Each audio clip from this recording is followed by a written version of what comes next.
গঙ্গারামপুরের famous দই দেখুন, এই দেখুন। এটা কি কালকে রাত্রিবেলায় পাতা হয়েছিল? কাল পাতা হয়েছিল। আচ্ছা, এটা কোন দোকানের দই? দই সিদ্ধ ঘোষের দই। আচ্ছা আচ্ছা, আপনি কি সাপ্লাই করেন? সব সব দোকানে দোকানে সাপ্লাই করে থাকেন। আচ্ছা, আপনাদের কোথায় আছে এই দোকানটা? আমাদের বাড়ি নয়া বাজার। আচ্ছা, আপনাদের বাড়িতেই এগুলো হয়? হ্যাঁ। আচ্ছা, আমি কখন গেলে এই দইগুলো বেশি দেখতে পারবো? এখন গেলে কি পাবো দেখতে? হ্যাঁ, এখনগুলো দেখতে পাবো না। পাবো।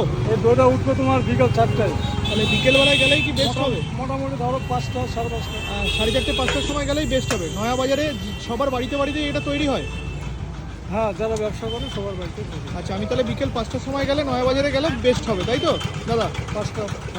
আচ্ছা, আপনার নাম্বারটা দেওয়া যাবে? তাহলে আপনার বাড়িতেই আমি যাবো। হ্যাঁ। ভাই, দাদার নাম্বারটা একটু নোট করে নাও। এইখানের দইটা আমাদের নবদ্বীপের লাল দই আমি করেছিলাম ভিডিও, অনেক লোকে অনেক ভালোবাসা দিয়েছে। তো আপনার